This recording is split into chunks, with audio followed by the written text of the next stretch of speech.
Hey there, Cheesemeisters, and welcome back to the Peach Pod. That would have been Spirits in the Material World by the Police. That was playing during the part of Dylan's dream sequence in the pool hall where he'd fucked everyone in the room, except for like four people. Except more like they fucked him. I mean, he had Well, fucked them, but they were definitely all fucking him this episode. I mean, only the people who he had never fucked were trying to fuck him. That's true. Everybody, he'd been with everybody in the room except for Donna and Claire and Suzanne and Kevin and Uncle Rico and Erica in a hat. That's a lot of people that he didn't fuck in the room full of people that he fucked. Why? I don't know. I am Jeff, and we can do whatever we want, bro. We're not doing this for your father, and we're not doing this for Dylan. Today is just about you and me.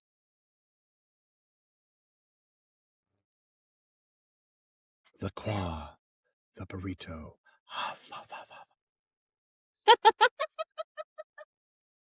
And joining me on the other end of the internet, my host.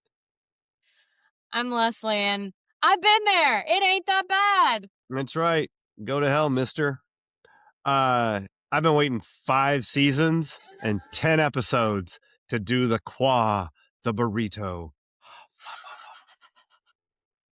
Some dumb shit, and I love it. I love it too. Yeah, it's so silly. I mean, there's nothing about it that makes any sense. I don't know what the qua is, although as previously established in season 2, Brandon said it a couple of different times. Don't know why. Don't know what he's talking about with the burrito. I don't know. They're playing flag football and Dylan's in a coma and you're talking about burritos, but okay. And then they have a hand dance thing that I don't know what's happening. Has anyone in all the podcasts about 90210 ever uncovered what this is about? Not that I'm aware of, because they suck then. I know, but Come on. this is the reason that I needed to start the Peach Pod, because there were plenty of people out there talking about 90210, but none of them talking about the things that I think are really important, like the qua, the burrito.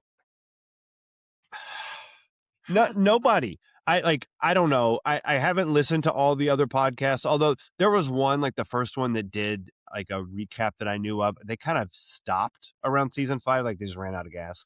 Aww. And then there was another one that I've not listened to any of, but I think this might be something that they would have talked about. I don't know if they talk about it with Chuck and Larry on Pete's show. But I know that they did not talk about it on Tori and Jenny's show. Okay. Because they don't focus on the important stuff, because Jenny wouldn't remember anyway. No, but here's clearly, I'm realizing now, I need to make a list of things for us to do with our power once we have it from having sure. a podcast. Mm-hmm. You know, these things include finding Sexperts Go Home guy. Oh my God, that guy. Yeah, love him. Putting a portrait of Corey, yeah, of course. What's his name? In Rada, in the building at Rada. Yeah.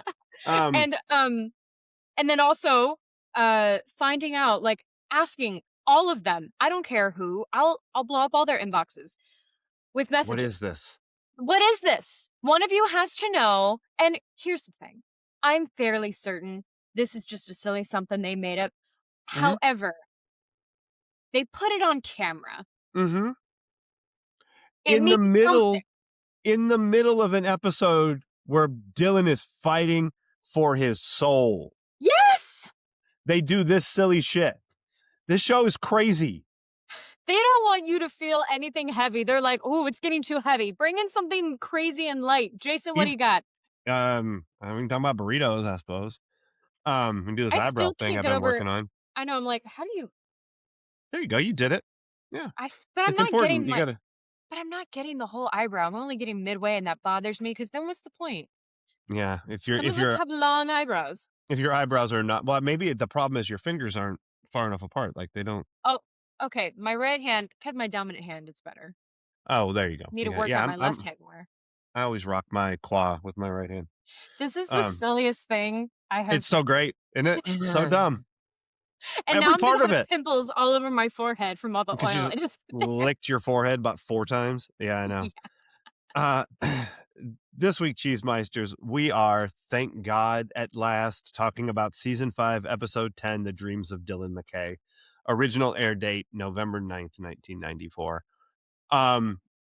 As I mentioned, possibly on air, possibly not. This one is one of them ones.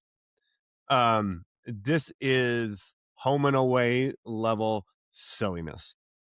And as such, it's a top fiver for me. It's so dumb. I mean, the dream is whacked out.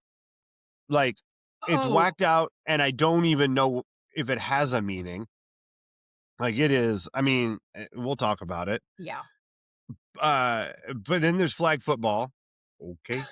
The reality is also whacked out is the thing. Yes, yeah, because there's a lot of drama around this flag football game, because Rush won't go away and Steve can't handle it. So, um, yeah, it's mostly just people in the hospital worried about Dylan and Dylan having all kinds of crazy The dreams. most horrifying coma I have ever seen on film. Yeah, it's because you haven't seen Train Spotting, but that's okay. Oh god. Uh-huh. And I Yeah, never will. you shouldn't. You don't want to. Um, but everybody out there knows. They know what I'm talking about, and they know you don't want any part of it. Um, so did you throw up in your mouth or throw something this episode, or did you just go, "What is happening?" I think I threw up in my mouth during that whole room of people I've sexed or could sex Mhm. because y'all, I'm sorry. This is the heavy crown I wear as an intimacy choreographer, but like I was so uncomfortable with how many people were making out with Dylan because it just didn't seem necessary. It just felt like, well, Luke said he's wanted to kiss everyone on set, which I don't think that's what happened. I don't I'm creating scenarios that Mhm. may have never existed. But Mhm. it's weird. I mean, Mhm. I and not to say like if it had been one of them, maybe. I mean, he Mhm. had that moment under the mistletoe with Donna, so maybe. And he's also suggested a threesome with Kelly and Donna. Mhm. That could totally see. But then Claire kind of felt like, hey, I want to be in this too. Uh-huh. Can I get to make out with Luke? Yeah, sure, get in there. Everybody, yeah, make out with him. What about This is Erica? Can she make out with him? Gross. We're just gonna intimate it. We Y'all won't let know it I'm a happen. square. It's weird. It's a workplace. This job is not for living out kinks. Like Right. there are actual places to go to that. Own up to your wants and desires and explore. That's right. Get out there and fuck. Yeah. Um, And so then yeah, says the Alexa. Erica of it all was just like, why did this go here? I know it's a This cause Mhm. cause then it puts unwanted attention on like, Dylan, did you think of your sister in a lewd manner? I don't think so, except for that it's his dream. I think it all I mean, right. I don't think so either, but that's the Because it was question it brings up. confusing. Because, like, I'm not sure if Suzanne there is Dylan's pimp or Erica's. Like, it didn't make any sense to me, the things she was saying, and I like, 'cause she was talking like she takes care of Dylan, she's his, mistress or whatever. And then she's like, "If you want a hot young thing," and Claire's like, "Well, show him the hot young thing." And it's like, "Fuck off. What do you go? He's gross. Go back It to the burritos." it went so unnecessarily far. Mhm. Even for just only showing an image, just putting that story out there on this Mhm. show that also in the same episode just the qua, the burrito. No, why is this here? No, I mean, you can ask that question about a million times this episode. Um, so I guess here's what happens. I mean, we sort of fuck me running this thing. Um, Dylan is rescued in the cold open from his car and given some Narcan. They say Narcan a lot in this episode. Yeah. Um, and he's taken to the hospital where he's healing up. And there's a hot redhead doctor She's a med student, and a dude doctor. And I'm going to guess, because you didn't text me about it, that you didn't recognize the male doctor. No, where's he from? Where do you get off having tits? What the fuck? Yeah, it was him. That's him? That's him. I'm gonna need to look at him again because I'm pretty sure Mhm. that guy was taller No, not and really. cuter. It's same dude. No offense, Yeah, man. yeah. I mean, he was a little bit older here. Um, That much older. no, but a little bit. Yeah, Uh, okay. so I don't know. The cute redheaded doctor is like, um, I don't know. He's fighting for his soul. There's a He's battle. fighting for his soul. Look at the rapid eye movement. You know that the primitive civilizations, as sociologists used to refer to them. What? Shut up. Um, and there's a nurse that's like, okay, little lady, it's Yeah. just fine. And then we hop into the subconscious of Dylan McKay, where Mrs. Teasley is his nurse. I called Okay, it! yeah. And for the record, this is not the place where you're going to say, "Why the fuck is Mrs. Teasley here?" No, I figured It as wasn't much. even this one. Even though, why the fuck is Mrs. Teasley here? No, It, I like, loved it. I honestly warmed my soul, like, sure, most wonderful part of the episode. it was like until she well, although she did walk away from it, she didn't actually kill Dylan. She was Yeah. thinking about it though. So he's in there battling, and out in the real world, uh, Claire and David are shooting videos and doing snark about flag football, because there's a big flag football tournament that everybody cares about that no one ever talked about before today. And the brothers plus Brandon, because there's not enough men in this fraternity to field a team without Brandon involved. Uh, they're playing and they're up 28-0, and everything's great until Rush shows up and everything's awful now. Fuck! Class of 64 can lick my taint. Oh my Um, god. I mean, are you going to take a side? I mean, you can't walk down the middle on this one. It's class of 94, class of 64. That's it. Yeah. Yeah. Just I know. The burrito. Uh, And but they got a break after the game. They go hang out at the Peach Pit, because no one realizes that everything is too far away from each other. This is like the prime example episode of this shit ain't real, yeah. because they go from they leave college, they leave CU and go to the Peach Pit, which is like an hour away in good traffic. And they get there, and Brandon's like, "Gotta be back in an hour." And you're like, "My guy, you need to leave before you left." Like, Yeah. it's a terrible idea. But they get there, and Andrea's there. Because I forgot. Back at Casa Walsh, Valerie started smoking.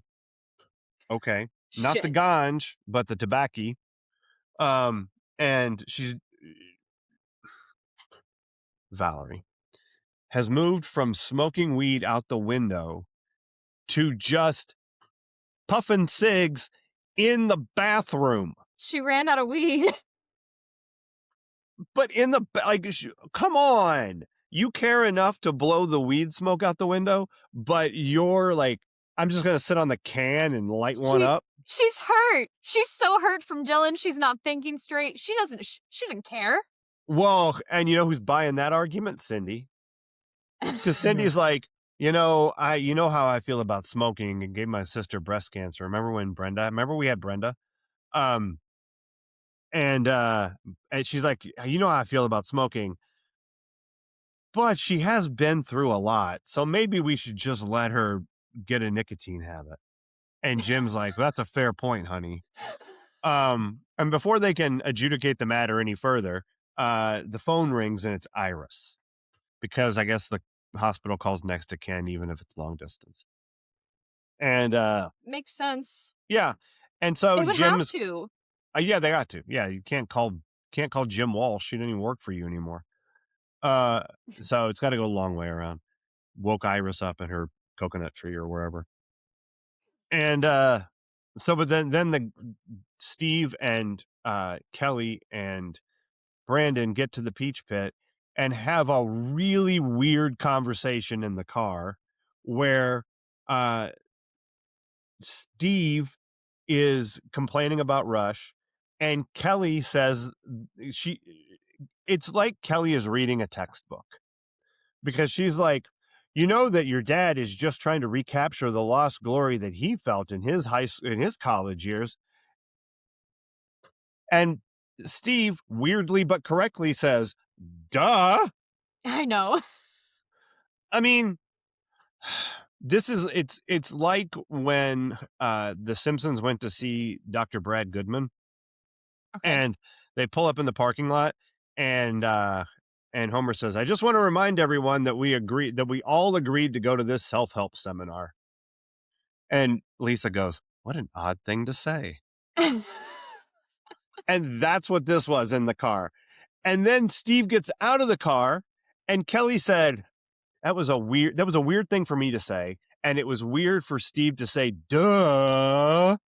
So I'm going to say, loser.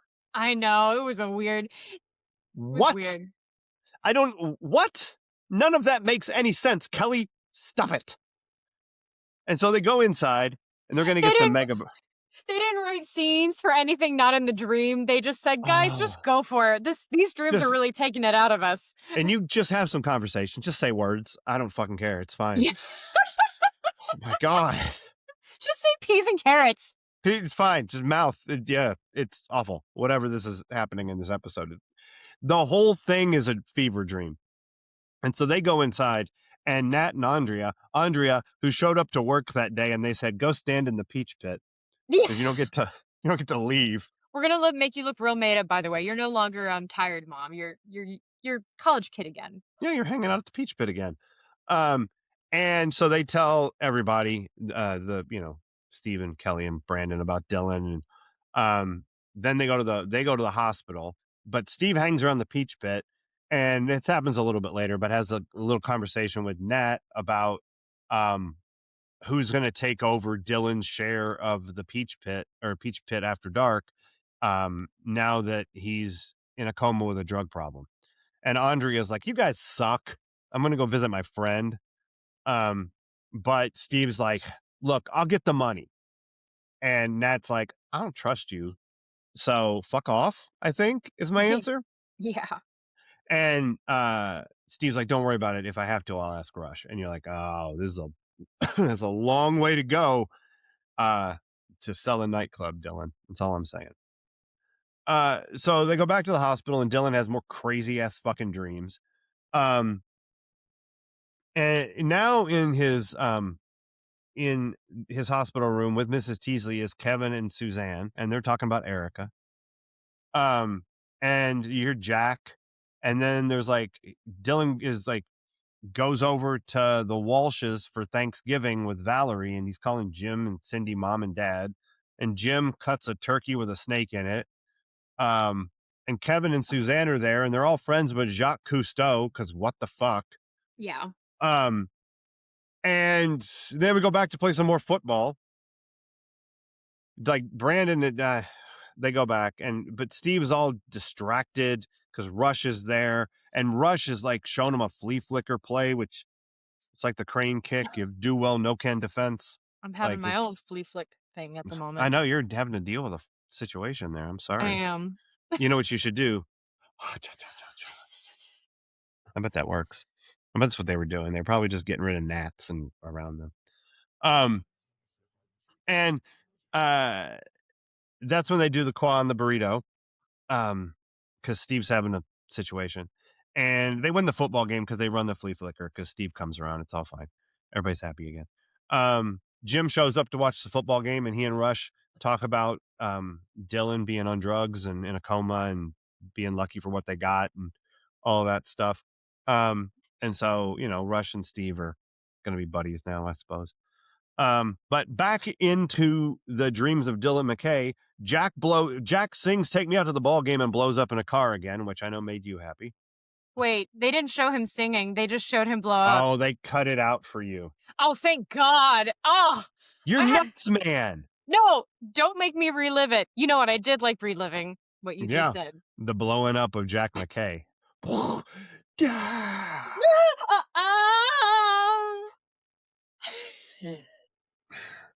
Yeah, all that happened. Then he relives the swimming with Kelly, you're in trouble now such situation. Hot. Yep, love that.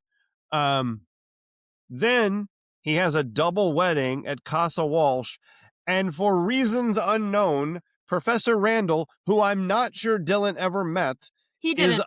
officiating this wedding. Okay. And now They and Dylan's getting they married to saw him. Valerie. He was on the lot, or he was probably next door for something else, and they were like, "Oh, hey, come on over. We need a guy." Yeah, we have somebody. And then he doesn't have because he didn't know he was going to be the best man. And so he didn't have the rings. But then Val shows up in a wedding dress to marry Dylan, and she's got rings. It's fine, no problem. We got it handled. But she's not Valerie. I'm Brenda. I'm Brenda. I want to be Brenda. Ah! What the fuck? These dreams of Dylan McKay are insane. Insane, crazy, insane. This was the first episode I had the feeling like I imagine audience members did back when the episode first aired, like, maybe we'll see Brenda. No. No, Even no though Brenda. I know she's not coming back, guys. I know it, but my heart doesn't know it. I'm Brenda. I know, and I just thought, yeah, this is an episode where she could have easily just been on the phone. Like, you can have Shannon's voice, people. Yeah, not. It's fine. No, they were pissed. Homer, you can always get your job back at the nuclear power plant. Not the way I quit. Similar. Perfect. Yeah, exactly. And then Dylan is down in the subway and he's walking past an old army vet and an old altar boy, which is the same guy or not. It's hard to say because eventually it's Jack. And he keeps walking towards the light where Erica is, and where Erica is saying over and over and over again in the weirdest, most stilted way possible, if you ever loved me, if you ever were my brother. Over and over again. On her knees. If you ever were my brother. Yeah, on her knees. Well, because she's apparently a child prostitute. I don't know what's happening. And then we go to the pool hall where Dylan's hanging out with Uncle Rico, and Uncle Rico is playing the fucking guitar like he means it, like living his best life. Yeah, that's in an episode full of my favorite things. Uncle Rico going. No, my favorite one of my Uncle Rico moment is when he's behind Claire and David, looking like he's from the Matrix. Yeah, before the Matrix. Maybe 90210 invented the Matrix. Oh. Right here in this episode with Uncle Rico. But he's in the pool hall where bad things happen, unlike the sanctuary on Survivor. And Dylan looks around and he's like, I think I fucked her. And Uncle Rico's like, you did. And all of them, everyone in here, just raw dogged. And Dylan was like, oh yeah, she had a blue van and that one had a twin. That one's double jointed. That one's Kelly. I remember her. She's wearing a nightie, makes her look pregnant. It's weird. Did you notice that? It's this billowy thing. No, I did. And once again, I don't know what Jenny was going through this season, but the fact that they are making her always wear these looser things, these frumpy things. I know it's the 90s, but this is your top woman on this show. And she's going to be on the cover of 17 magazine, not for nothing. So, and I could see where they have her in looser fitting clothing because she said it last episode. It's like, well, they don't put chubby people on the magazine. Right. Body dysmorphic. Got it. Mm-hmm. But in Dylan's dreams? Right. Yeah. Because you know who's not dressed like that in Dylan's dream? Donna. Now, again, if Jenny doesn't want to wear something like that and they honor that, great. Mm, It's still a little weird, and I think you can find something between Michelle Pfeiffer's lampshade. vacuum catsuit and a drape. Yeah, yeah, she looks like she's wearing a lampshade. It just Yeah. it's huge. The Um, dresses in Bridgerton are more fitted. yeah, and they have frills. They have Um, glitter. that show has butts in it. As far as I can tell. Uh, Your child. I don't know. It's what people told me. Like this show's hot, and I'm like, yeah, I see some butts. I don't know. I mean, butts are good. I like butts. Um, so like, yeah, he's making out with Kelly, and he's making out with somebody we don't know who it is, and then he's making out with Kelly, and then she passes him on to Valerie. I want to be Brenda. Um, and makes out with her a little bit, and then he's on the pool table, and then Donna's on top of him, leading with the tongue. God bless Donna. Consistency is important. Um, and uh, and I don't know. He's like, I don't think we ever boned. And she's like, not yet, Daddy. I've been And saving it for you. that's right. And he's like, well, let's take care of that action. And Donna, you see it from the back, but Donna's just wearing like a bra. Until later when Donna's wearing a skin tight leather outfit, smoking a cigarette and dancing on a pole. She's Fuck. Tori said, I'm coming in ready to live out some kinks and be I'm sexy. I'm doing some stuff this episode, you guys. Um, yeah, she was grinding it. Uh, I and get it. It's then fun. I do too. Fine, yeah. And then and like then Claire's on top of Dylan on the pool table. Just licking up Like the the side of his most face. like the most desperate actor. Like, no, let me be in the scene too. Come on, I it want totally to works. look if every woman in this cast gets to kiss Luke, so do I. I guarantee you Fair point. I guarantee you that's probably what happened. I mean, probably. Or Dylan's like her too. I don't know. Somebody wanted that to happen. Um, I want to know Char- how sick everyone was after this. I know they all had that on Someone Spinal they Tap. They all had the same canker sore, like the whole cast. oh god. That'd have been awesome. That's the only thing this episode was missing is everyone at the end when Dylan wakes up having the same canker sore. That would have been so great. Was it a dream after all? Boom, boom. And they would like zoom in with the camera.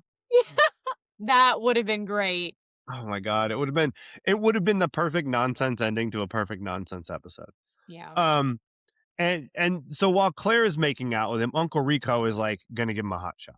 Like they're trying to kill Dylan in this dream or convince him to walk to the light. I don't because he has to save Erica and be the hero. It's Um confusing. it's very confusing. And then he wakes up or he dies and they go to commercial. But he wasn't really dead. He was fake dead in the dream where Mrs. Teasley, Kevin, and Suzanne are um, people who work in the hospital or whatever. And then Mrs. Teasley has a revolver and is provided the opportunity to murder Dylan. Why would I kill him? Yeah, and good question, Mrs. Teasley. Follow that instinct. So Now, she leaves. if this was Steve's coma, Yep. Yeah, give me a bigger gun. oh, so many. Just Yeah. round upon round, like it's end of Bonnie and Clyde. Yeah, no, like pretend this is Django Unchained. Oh god. Like that's what Mrs. Teasley's doing to Steve.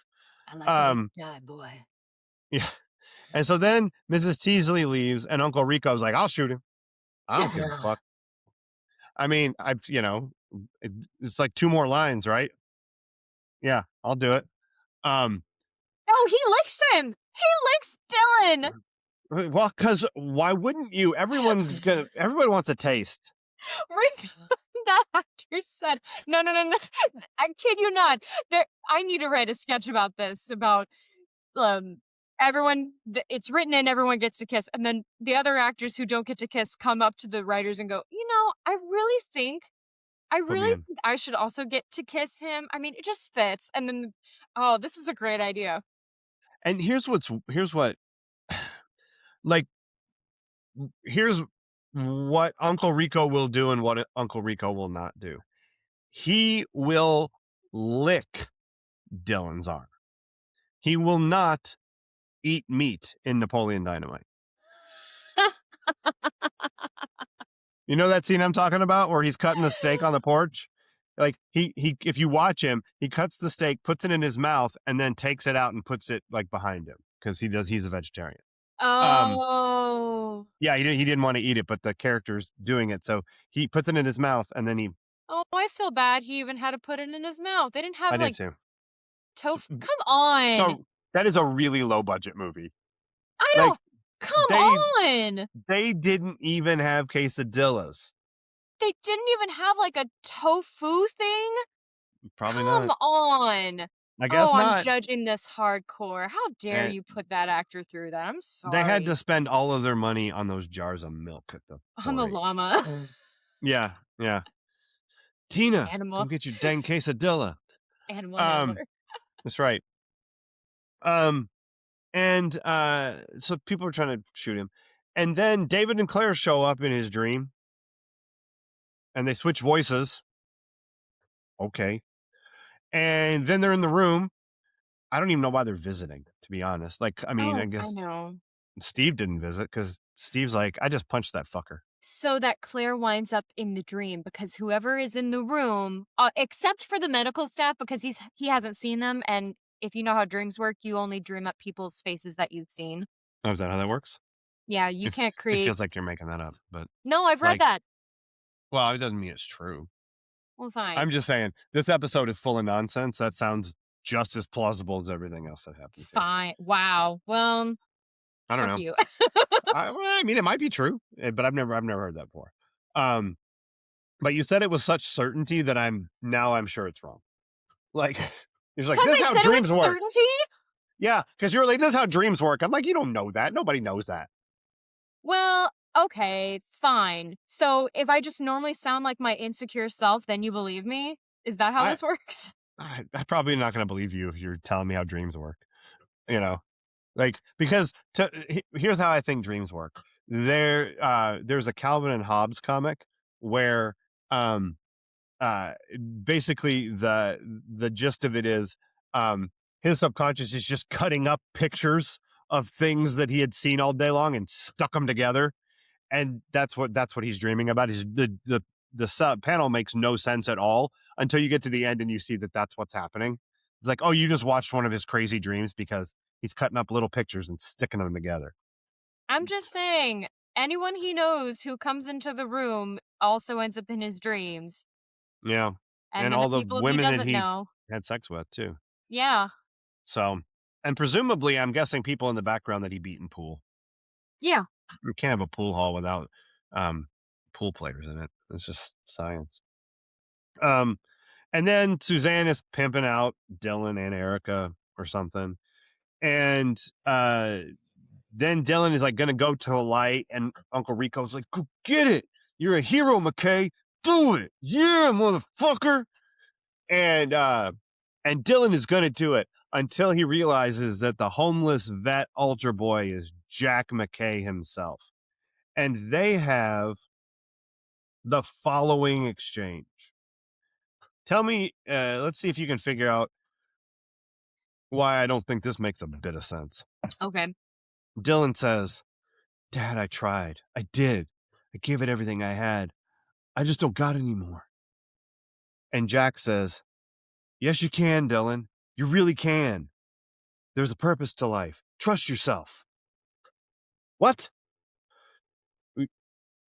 He says, Dad, I tried. I did. I gave it everything I have. I just don't got any more. And Jack says, yes, you can. Yeah. Yes, you can what? Yes, you can got any more? What the fuck are you talking about, Jack? I'll never let you down, son. And then he's just like, you know what Dylan is? He is he's Crash Davis teaching Ebby Calvin Nuke LaLoosh that he has to know his cliches. You got to know your sports cliches, like we're just going to take it one game at a time, and the good Lord willing, things will work out in our favor, like that kind of stuff. So Jack is like, Yes, you can. You really can. There's a purpose to life. Um, No man is a no man is a failure who has friends. Trust yourself. I'm out of ideas here. I'm a Think ghost. outside the box. That's right.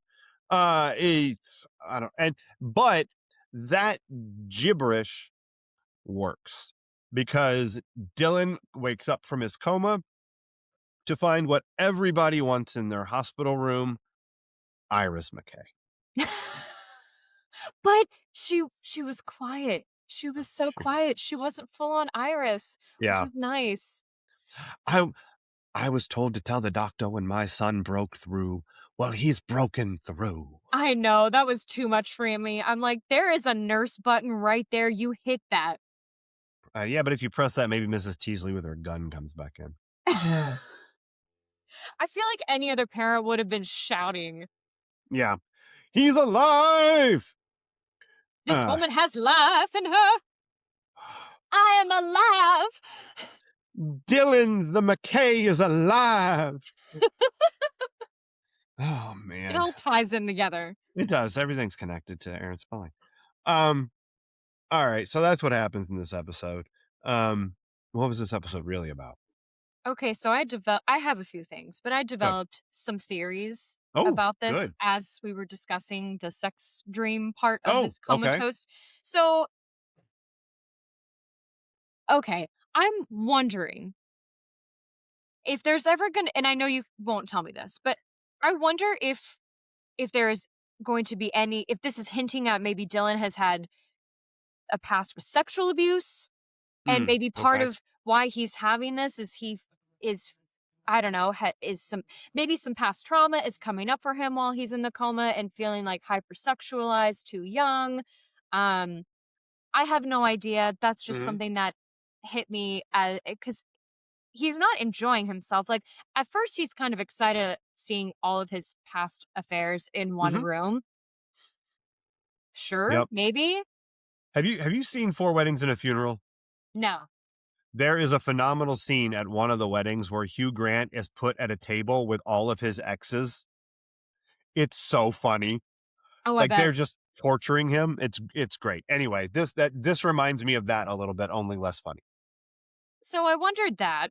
And then, the fact that they bring up Erica then looking like a child Mm-hmm. bride, I don't know, it was Yeah. very strange. So, Big old but hat. then, okay, I did not like the young redhead doctor. This She was all actor, over the place. she was all over the place. I don't know if she got bad direction or if she thought, you know what, I'm going to flirt because I want to make out with Luke Perry and I'm the only one not getting to do it this episode, I minus know. Mrs. Teasley.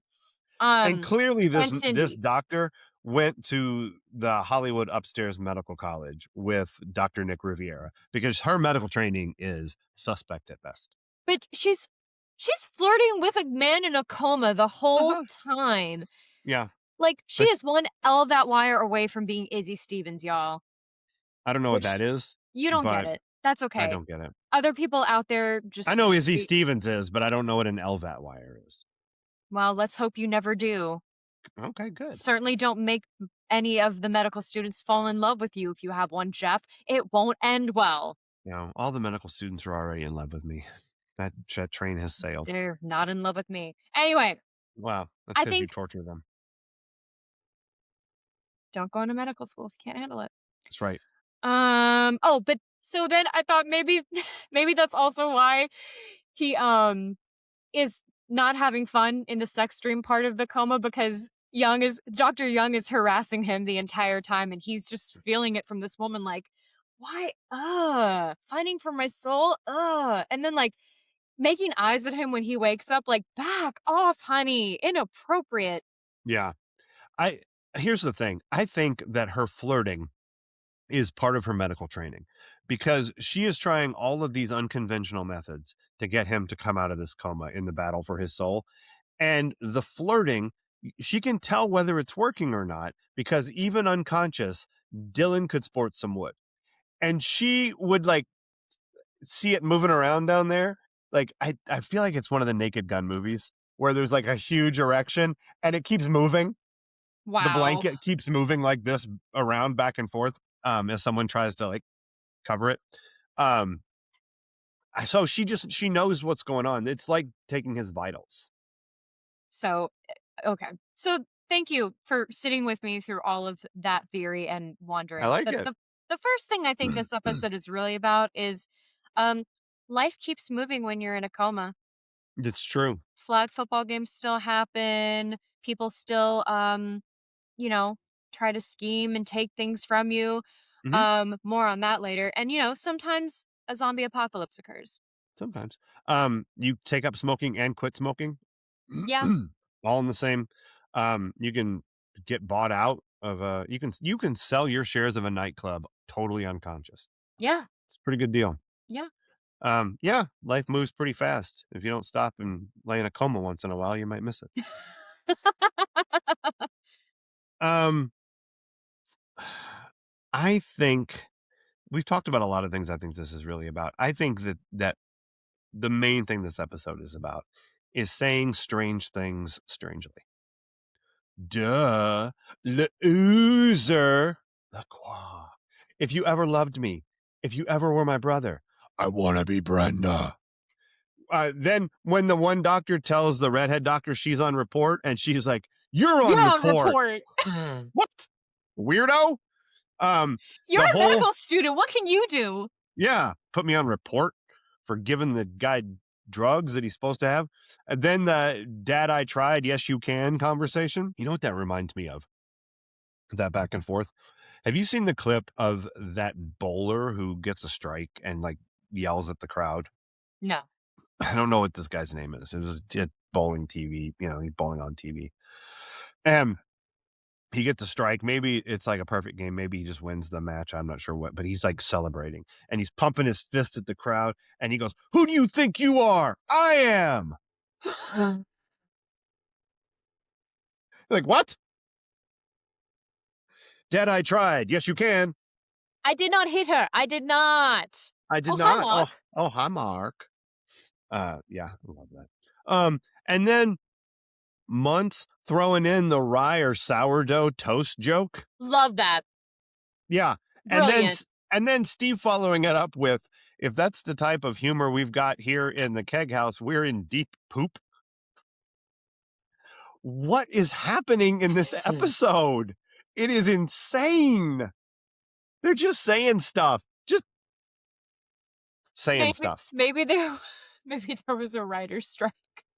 Chuck Rosen wrote this episode. Oh, I that's don't right.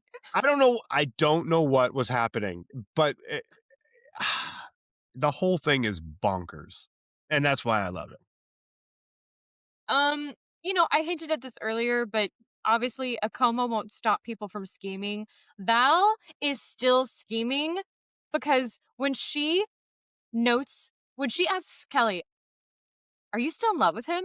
And Kelly Uh-huh. does the thing like they do in the phone conversation, the "I love you," and just Yeah, right. Yeah. answers a different question, but maybe the first one. Yeah. Yeah. Well, and because Val asked her if she still loved Dylan, but it sounded like a statement because she said, "You still love him, Yeah. don't you?" Yeah. And I saw Val note that yeah, even if Mhm. Kelly was answering Cindy's question, if she's ready to go in and see Dylan, which she could be. Also, like, Mhm. I'm sorry. Oh, getting an ex to reveal they still love their ex. Right. Shocker. Oh, That's some real dirt. you have feelings for your ex who happens to be in a coma right there, and you're like worried that maybe he's gonna die, and you have feelings? Oh my god, Oh my harlot. god. I Slut. know. I know. And then Who are you, yeah. Erica? Oh my I don't know. um Steve also being like scheming for these shares. Come on, man. Mhm. Look, Steve, I don't know if you know this about Steve, but ever since he was born, he's wanted to throw parties, as witnessed by all of the parties we've seen Steve throw heretofore, including the one when Brandon wrecked Mondale, um, and then the one at the keg house like 3 weeks ago when Hello Real Cops, and Muntz was like, peace. Um, and then one successful Peach Pit After Dark and one busted up by the fire marshal Peach Pit After Dark. But this is his passion. He's going to get live action here. We're going to triple our income, triple our revenue. Have you met Donna's boyfriend? He plays the guitar. Also, sir, not appearing in this episode, Ray Pruitt. Unless through music. He did not. Nope, no Ray No, Pruitt music in this it's episode. on the then Tune Finder lied. Did they? What did they say? It said "Hold On" was playing during end credits. Oh, I didn't. I'm my recordings are off of like SoapNet from 10 Yeah. years ago. So it like they might, and I didn't watch like the full credits. I stopped, my recording stops at like, written by Charles Rosen or whatever it says Yeah. on the title card. So okay, so Hold On probably very much would have been on the end credits that I just what else do you think this episode might really be about? Dreams are an excuse to do weird shit. Like, yeah. Complete Mhm. excuse. Mhm. Donna gets to be freaky. Everyone gets to make out with Dylan. Everyone. Mhm. Even Uncle Rico. Kevin and oh my god. Yeah. Kevin and Suzanne get to wear all manner of costumes. I mean, they get to Mhm. wear leather, which like Kevin is working. Yeah. He came on and I was like, "Oh, again, pool hall." There was you know what else Kevin got to do? I'm pretty sure at one point he dyed his mustache. No, he definitely. Yeah, because like it's his normal Kevin color, and then there's a couple times where it's like dark black. And he's like, I've always wanted to not have gray hair. Mrs. Teasley gets to show up. I mean, you get to have everyone show up. Professor Randall gets to marry you. What the absolute fuck? He didn't even Where have any was Lucinda? lines.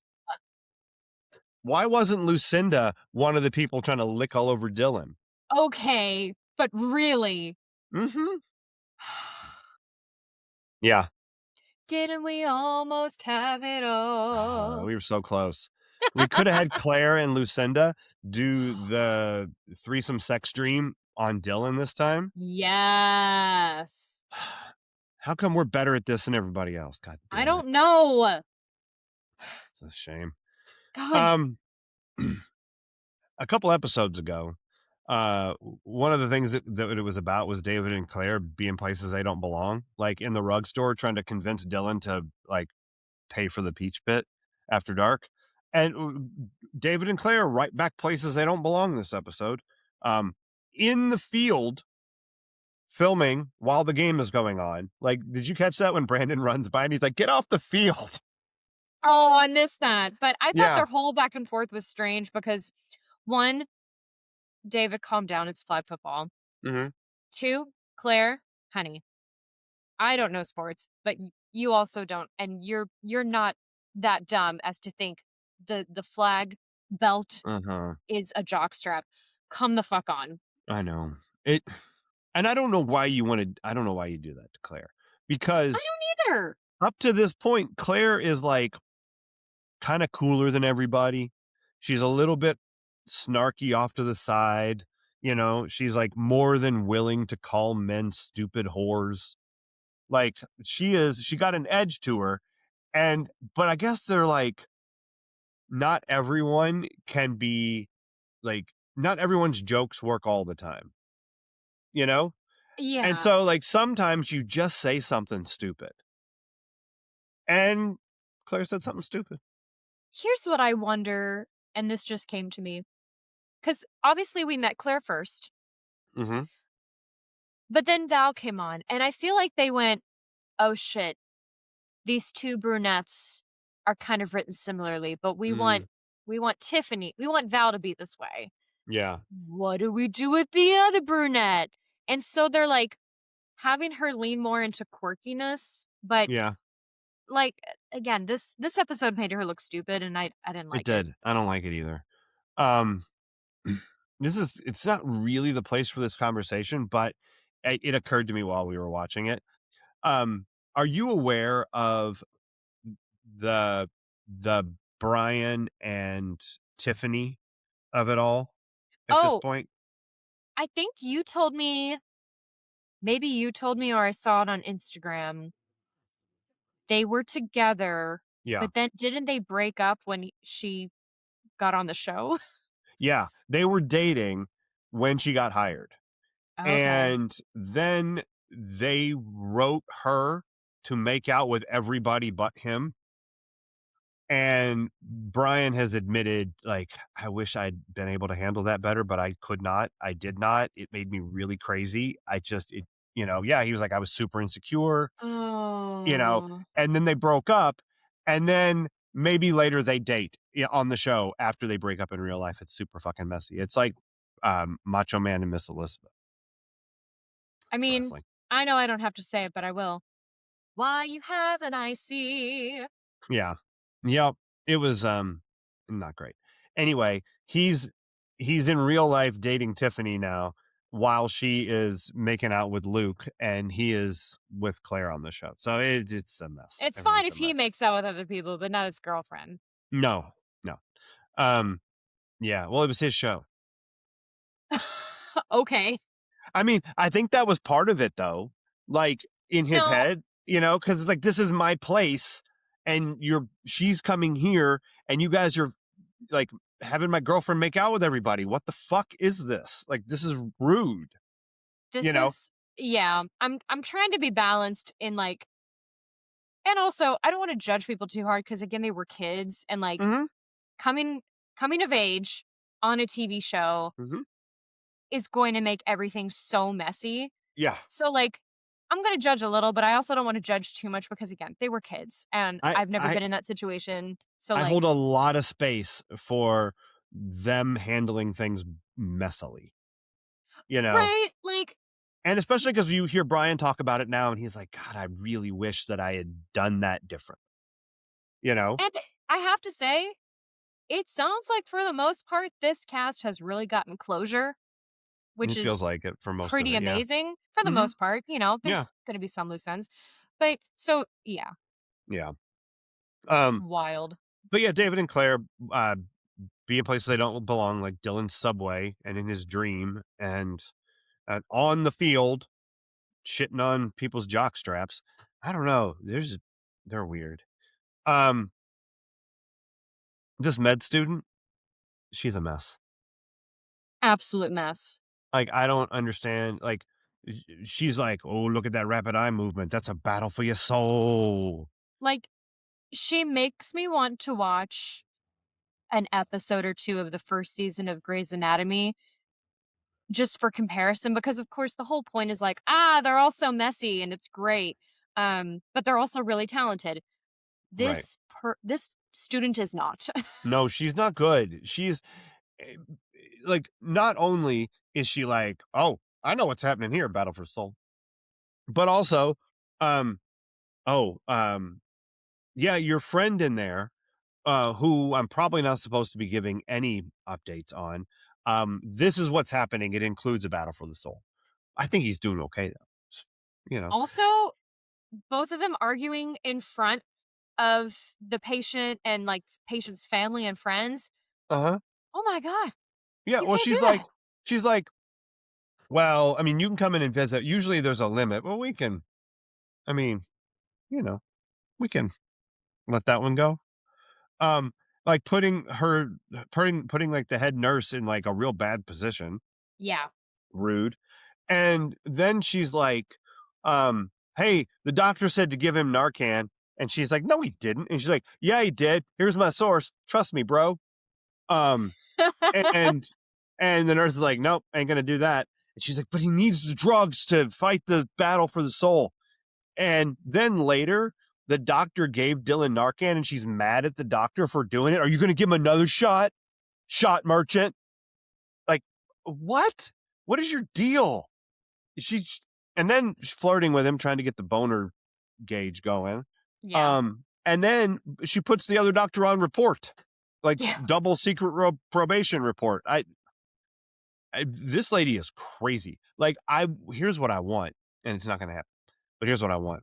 I want the entirety of next week's episode to just be her and Iris talking about how to make Dylan better. No, I don't want that. Although, actually, I've read the synopsis of next week. I couldn't help it. I would rather what you described than what I read is going to happen. Is next week hate is just a 4-letter Yep. word? Yeah. Oh, that is some kind of something, that I episode. don't want any part of it. I agree. Um, Fuck. I agree. That's a Why? 4-letter. Why? Why? I don't know. Yeah, it's gonna happen I'm next week, whether we like it or throwing not. things already. Mhm. Yeah, you're gonna. Um, Let's yeah. You wanna check in on Val's trauma response? do it. Alright, this week, Val started smoking and quit smoking. Um, it's the hardest thing you'll ever have to do. Um, then she blamed herself, and then she told Kelly that she still loved Dylan. "Don't you?" Um, Yeah. then she got married in a dream, which, while technically Dylan's dream, I'm pretty sure that's part of Val's trauma response. Um, v because all he can do, this is how dreams work, it's science. It not only is it just faces that you've seen in real life, but it's also, the people in your dreams bring with them the same bullshit that they are dealing with in real life. Yeah. So Val shows up and she's like, "I wanna be Brenda, and let's get It's married." it's like if everyone shared a pensieve. Right, yeah, all the wispy tendrils of, memory Let me are just just pick up coming this one. out. Whoop. Oh, nope, that's Val. Take that out. Yep, oh, replace it with Corey Randall. Don't know don't know what Professor Randall's doing there, because here's the only reason you put him there, so that he can say, um, no ring, huh? No ring? No wedding." wait. Yeah, and he didn't do that. So, I don't understand any of it. Any of it. I'm with you, I love but the this episode situation so is much. fraught. It yeah, I don't know, it's temerity. It's just uh, do you have anything else that this episode might really be about? Your son may be shit, but at least he's not in a coma. Well, that's true. Yeah, he can be And a real asshole quarterback. there was there was so much with father and sons in this, and like Mhm, I don't know if there needed to be, but okay, mhm. sure. Let's not real. Let's gloss over the difficult relationship of father and son without really dealing with it, and just gloss over it into just be glad he's not dead. Well, you know what that was? That whole thing between Steve and Rush? It was a battle for the soul. Oh my It god. was another battle for the soul. It was a battle for the soul of Keg House, a battle for the soul of the Peach Pit After Dark, a battle for the soul of Rush and Steve Sanders. The qua is the soul. The burrito Burrito. is fucking yummy, I guess. I like burritos too. Your mid chakra. I don't know. Yeah. Your tummy chakra. Your tummy chakra. You know who else liked burritos? That figure skater.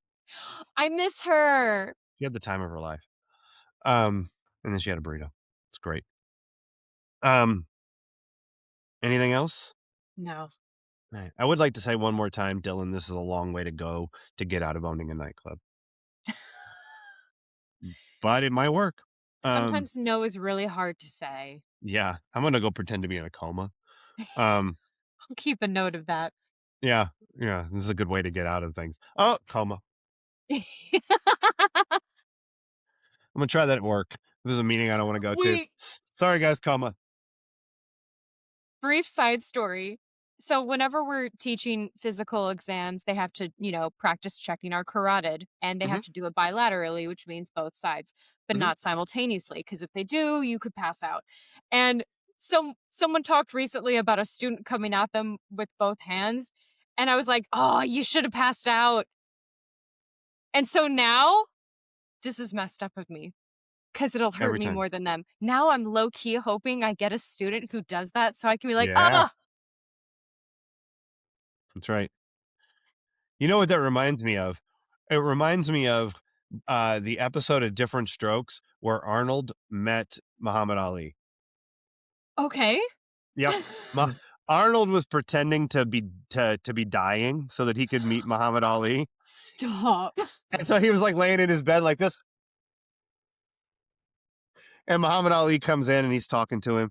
And then he's like, he says something, and Arnold's like, and then I get it, and a right, and a left, and a right, and a left. And then he pretends to die again.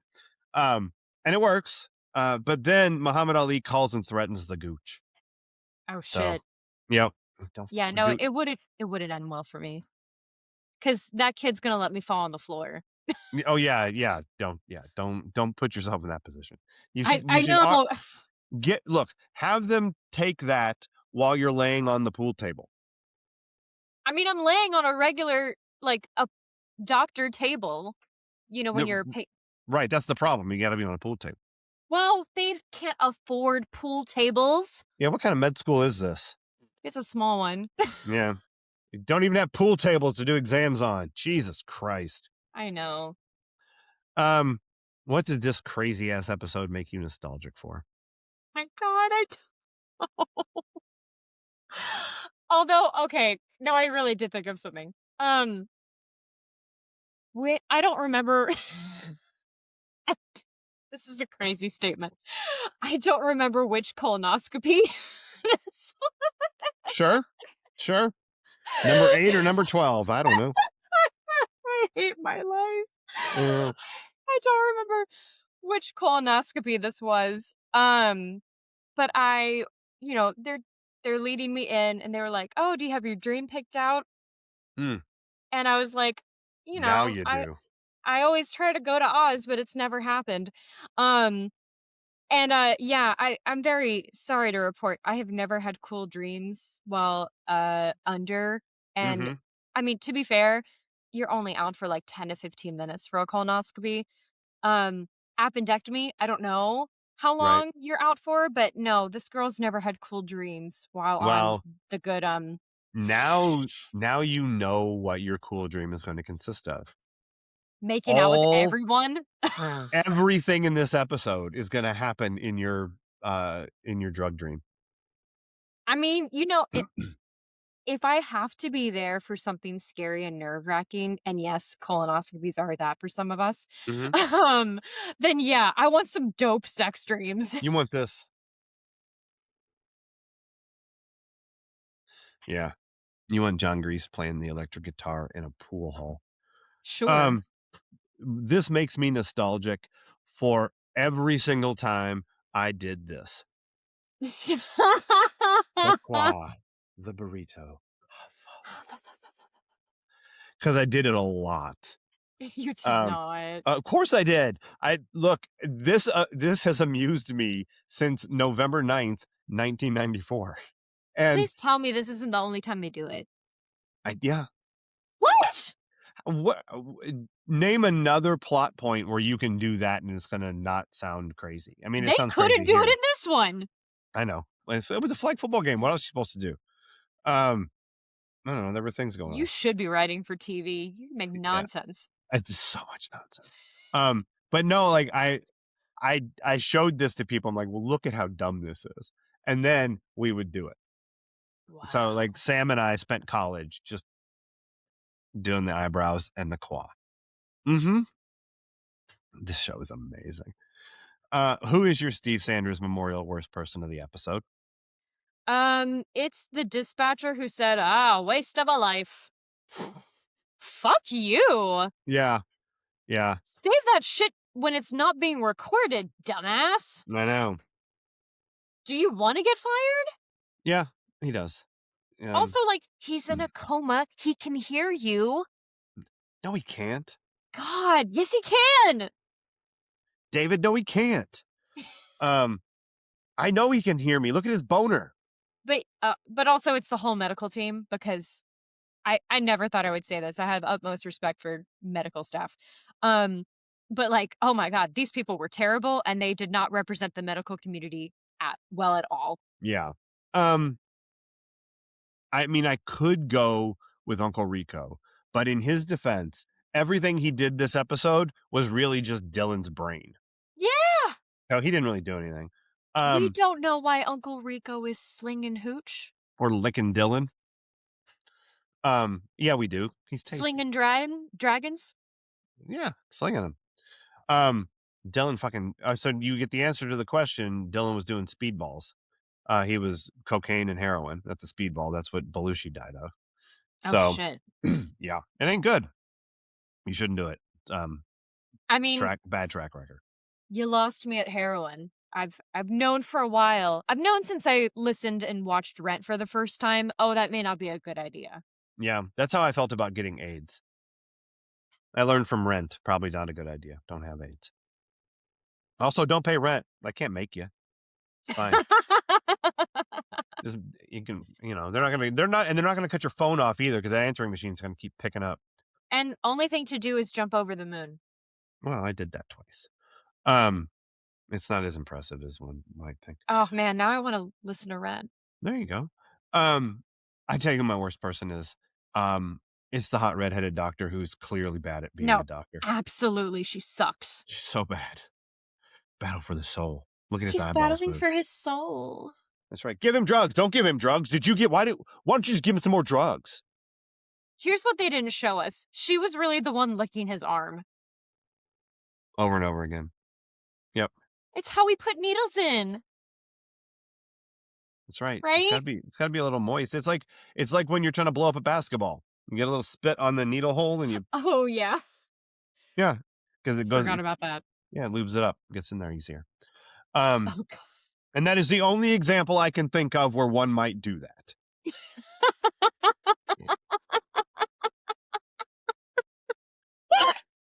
I have no other thoughts.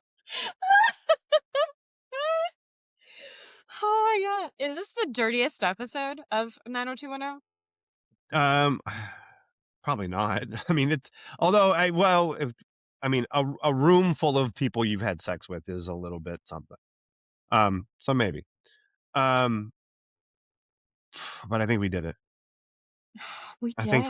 think we survived the dreams of Dylan McKay, and we're ready to see. Hate is a 4-letter. No, I'm not. I'm not. God, You know why? God Because damn it's it. 2026 and I've seen it. I don't want to. It's not great. It's fucking not great. It's gonna seem timely. I mean, Yay! yeah, it's great. I want more. Where's Mrs. Teasley with a gun? Give me that next week. Yeah. She just charges into the next episode like, Who can I shoot this week? what'd you say, motherfucker? She's like, Charlie's Angels reboot. I'm ready. That'd be awesome. Charlie's Yeah. Angels, 1995, starring Mrs. Teasley. Oh, Wouldn't you like? why is that actress dead? I know. It's very sad. All right, but join us here on Friday, Cheesemeisters, when in the After Dark we watch Inception because it's a movie about dreams. Dreams that make way more sense than the dreams in this episode. Yeah. So that'll be fun. And then join us here next week when we watch season 5, episode 11. Hate is a 4-letter word. And there are some odd and uncomfortable slurs chosen. Great. They're not real slurs. They make up their own. Okay. And you're like, well, nobody says that. Like, it's not helpful. It's weird. It's just so, weird. Cheesemeisters, if you're like me and you need an emotional support stuffy next week, then by all means, bring one. I might be. Yeah. Just sit there with your Geordie LaForge bear or whatever. Yes. That's exactly who I'm gonna bring. Or your Liberace. These sit behind you. He's back there somewhere. Somewhere. Yeah. All right. But until then, Cheesemeisters. Bye. Bye.